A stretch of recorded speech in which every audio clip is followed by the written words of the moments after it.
დიუშენის სინდრომის მქონე ბავშვებისთვის შეგროვებული თანხების გარშემო ატყდა ძალიან ცუდი გარჩევა-გამორჩევები და გამოვიდა საჯაროდ და ამიტომაც ჩავთვალე საჭიროდ, რომ ჩემი აზრი გამოვთქვა ამ საკითხზე. Რა თქმა უნდა, მე არ ვარ დიუშენის სინდრომის მქონე ადამიანი, მაგრამ მე ვარ შშმ პირი და შესაბამისად თემის წარმომადგენელი გარკვეულწილად. ამას გარდა პირადი გამოცდილების გარდა ორიოდე რაღაცა წაკითხულიც მაქვს შშმ პირთა უფლებების შესახებ და ვიცი ზოგადად რა ხდება ქართულ რეალობაში, როცა საქმე ეხება შეზღუდული შესაძლებლობის მქონე ბავშვებს. პირველი მე მესმის ის კითხვები საზოგადოების, რომ ეს თანხები ჩვენ შევაგროვეთ ბავშვების საჭიროებებისთვის და ახლა უცებ აღმოჩნდა, რომ საჭიროა ცენტრი აშენდეს, კონფერენციები, ტრენინგები და ფული ამაში უნდა დაიხარჯოს. და აქ უნდა გავითვალისწინოთ ერთი რამ, რომ თავდაპირველად ეს თანხა რაც შეგროვდა 2 მილიონამდე არ იყო მშობლებისთვის მოსალოდნელი. მათ საუბარი ქონდათ, რომ უნდა შეგროვებულიყო და იმედი და მოლოდინი, რომ უნდა შეგროვებულიყო 50,000 ლარი. 50,000 ლარი მართლაც ის თანხა არის, რომ უბრალოდ რაღაცებს იყიდი, დაურიგებ, ვისაც ჭირდება და ამის ამოიწურება ძალიან მალე და მარტივად.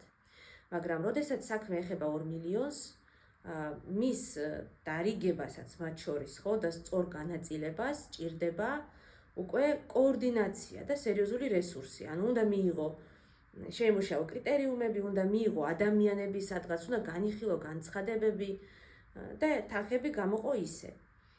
თუნდაც მარტო მაგიტომ არის მნიშვნელოვანი, რომ რაღაც ამ თანხების რაღაც ნაწილი დაიხარჯოს, ხო, ბუღალტერი გჭირდება, აუდიტორი, და ამიტომაც საჭიროა, რომ რაღაც ნაწილი ამ თანხებისა დაიხარჯოს ორგანიზაციულ ხარჯებზე, ანუ გათვალისწინებული იყოს. მეორე ამბავი არის, რომ უბრალოდ ფულის გაყოფა, ანუ დღეს რო დავარიგოთ, ნიშნავს, რომ ხვალ ზეგ ახალი ბავშვი როცა დაიბადება დიუშენის სინდრომით, მისთვის ისევ არაფერი არ იქნება და გამოვა, რომ მისთვის რა უნდა ვქნათ, ისევ ფული შევაგროვოთ და იგივე საზოგადოებას კითხვა გაუჩნდება, რომ კი მაგრამ აგერ 9 წლის წინ, 1 წლის წინ ხომ უკვე შევაგროვეთ ამხელა თანხა. საწავიდა ის, ხო? აქვე მინდა ვთქვა, რომ აი ის იდეა, რომ მოდი ოჯახებს დავურიგოთ და ოჯახებმა უკეთიციან თავიანთი შვილების საჭიროებები, სამწუხაროდ ეს ასე არ მუშაობს, მეგობრებო. ამ ოჯახების ძალიან დიდი ნაწილი არის გაჭირვებული. და ზოგადად საქართველოში ვიცით რა ეკონომიკური და სოციალური ფონიც არის და როდესაც ოჯახებს და ადამიანებს უჭირთ, რამდენიმე 1000 ლარი, აი როგორც დაგიბარებია, ისე აორთქლდება ჰაერში. იმიტომ რომ იქ არის ვალები, იქ არის 1000 სხვა ოჯახის წევრების საჭიროებები. ვიღაცა იფიქრებს, რომ სხვა შვილებიც მყავს და მათაც ჭირდებათ რაღაცა, რაც ამდენი წელია მოვაკელი და პირობითად, რავი, დასასვენებლად არასდროს არ წავსულვარ და ესეც გასაგებია ადამიანურად, რომ ეს ყველაფერი არის ლეგიტიმური და საჭირო, მაგრამ როცა თქვათ არჩევანი გვაქვს, რომ კონკრეტულად დიუშენის სინდრომის მქონე ადამიანებს დავეხმაროთ თუ აი ყველა ასეთ საჭიროებას და ზოგადი სოციალური ფონი ავუმაღლოთ ოჯახებს, რა თქმა უნდა, ალბათ პირველი სასარგებლოდ ვაკეთებთ ხო არჩევანს, იმიტომ რომ სოციალურ ფონზე ზრუნვა არის სახელმწიფოს ვალდებულება. ჯერ მოდი იქიდან დავიწყოთ. ხო და მე იმის თქმას ვცდილობ, რომ ეს თანხები ძალიან ადვილად და 1-2 თვეში ეს დარიგებული თანხა შეიძლება წავიდეს როგორც დაგიბარებიათ ისე. და 9 წელიწადში შეიძლება ამავე ოჯახებმა აღმოაჩინონ, რომ თავიანთ შვილებს ისევ ჭირდებათ გამოკვლევები, ძვირადღირებული, ისევ ჭირდებათ ექიმებთან კონსულტაციები, რომლებიც არ ფინანსდება, ან სრულად არ ფინანსდება და უკვე აღარ იქნება არც ორგანიზაცია, არც რაღაც თანხა, არც ვიღაცა, ვინც ამ საჭიროებებზე იზრუნებს და არც საზოგადოებაში ის მუხტი და ენერგია აღარ იქნება, რომ კიდევ ნულიდან ისევ დავიწყოთ თანხების შეგროვება. აქედან არის გამომდინარე ის, რომ თანხების დაზოგვა არის საჭირო და რაღაც მდგრადის მოფიქრება იმისთვის, რომ ზუსტადაც საჭიროებებზე, ბავშვების საჭიროებებზე დაიხარჯოს ეს თანხები. აი კიდევ ერთხელ გავიმეორებ, მშობლები ვიცი, რომლებსაც არ უნდათ, რომ თავიანთ შვილს პერსონალური ასისტენტი ყავდეს, იმიტომ რომ ფიქრობენ, რომ ჩემ რეგიონში მაინც წასასვლელი არსად არ არის და მე ვეუბნები, რომ თქვენ ასისტენტი აუყვანეთ, ჩართეთ პროგრამაში და ნახავთ, აღმოაჩენთ მერე, რომ თურმე რამდენგან ყოფილა ეს თქვენი შვილი წასასვლელი და რამდენგან დადის. იმიტომ რომ საქმეზე რომ მიდგება, რომ მაგალითად შეხვედრაზე ვეპატიჟები აღმოჩნდება ხოლმე, რომ იმ მშობელს არ შეუძლია იმ შეხვედრაზე ბავშვის მიყვანა, იმიტომ რომ ცუდად არის. და ზოგადადაც მშობლები შედიან ასაკში და რაღაც პერიოდის მერე გახდება საჭირო, რომ შვილმა აქეთ მათ მიაქციოს ყურადღება და დაეხმაროს. და როდესაც შიშიმო პირი ამ დროს რჩება მარტო, მას უჭირს საკუთარი თავის მიხედვაც და ანუ ამ შემთხვევაში მშობლებზე ზრუნვაც.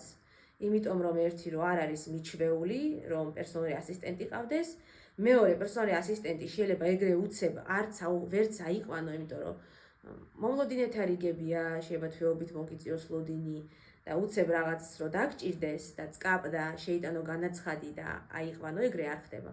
მაგრამ მშობლებს არ უნდათ რომ სახლში ვიღაც უცხო ადამიანი შეესდიოდეთ და ნახულობდეს და თვლიან კიდევ რომ ხშირად რომ აი სხვა ბავშვებს გაუჩენენ და ეს დედმამიშვილებმა უნდა მიხედონ და ამის გამო არც ასწავლიან იმ შიშიმოშვილს არანაირ დამოუკიდებლობას, არც აჩვევენ. არა და რა თქმა უნდა იმ სხვა შვილებსაც ყავთ ეყოლებათ მე ოჯახები, ექნებათ თავიანთი ცხოვრება და ძალიან გაუჭირდებათ, მით უმეტეს ნაკლებად დამოუკიდებელი დედმამიშვილის დახმარება და იმ ყურადღების მიქცევა, როგორცაც მაგალითად აქცევდა მშობელი. ამიტომ არის მნიშვნელოვანი, რომ ადამიანი რაც უფრო დამოუკიდებელი იქნება, მით უფრო ადვილი დასახმარებელი იქნება სხვებისთვის და არ იქნება, ესე ვთქვათ, ტვირთი და შეიძლება აქედაც დაეხმაროს და იყოს სხვებისთვის სასარგებლო. ამას მე რისთვის ვხსნი, ხო, რომ მშობლები ამას ძალიან ხშირად ვერ იაზრებენ. ისევე როგორც ვერ იაზრებენ ბევრ სხვა საჭიროებას შვილისას. ამიტომ ასე რომ ავიღოთ და ფული დავარიგოთ, მე ძალიან კატეგორიული წინააღმდეგი ვარ ამის.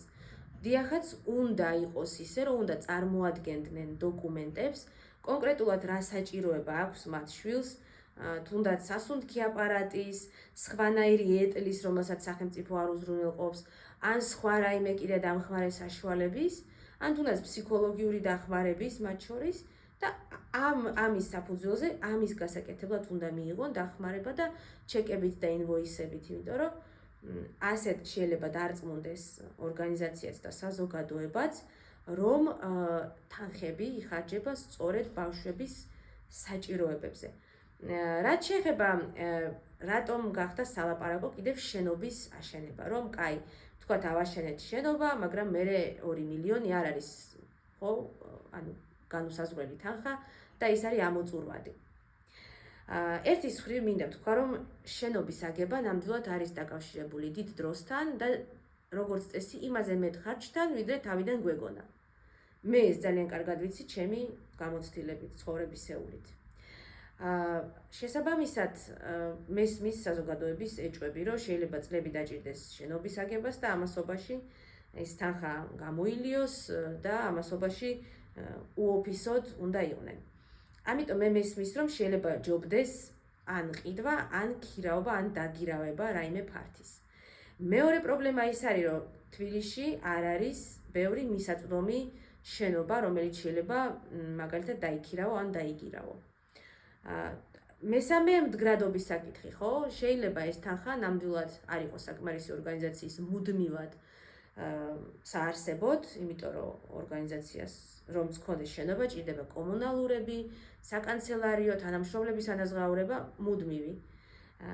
მაგრამ აქ უკვე შემოდის სახელმწიფოს ვალდებულება, რომ დიახაც სახელმწიფომ აქვს სახელმწიფოს გრანტების სააგენტო, აქვს სხვა მექანიზმებით და სახელმწიფომ კეთილი უნდა ინებოს და უზრუნველყოს ამ ორგანიზაციის მდგრადობა და თუნდაც ფართი გამოუყოს, რომ ხარჯი შეუმსუბუქოს, რომ მეტად გაწვდნენ სხვა საჭირო ხარჯებს. ასევე რა თქმა უნდა ამ ორგანიზაციას შეიძლება რომ იმუშაოს დონორებთან, კერძო ბიზნესთან და ასე შემდეგ და ასე შემდეგ, ხო, რომ შეინარჩუნოს მდგრადობა. ეს არის რისი თქმაც მინდოდა ამ თემაზე და მართლაც მნიშვნელოვანი არის, რომ რაღაც გრძელვადიანი თემს რომ დარჩეს, რომ ეს არ იყოს უბრალოდ თანხების დაყოფა, ეს არ არის კერძო ბიზნესი და ესე წილი არავის წილი არა აქვს რა ამაში, რომ ესე წილობრივად დავარიგოთ თანხები.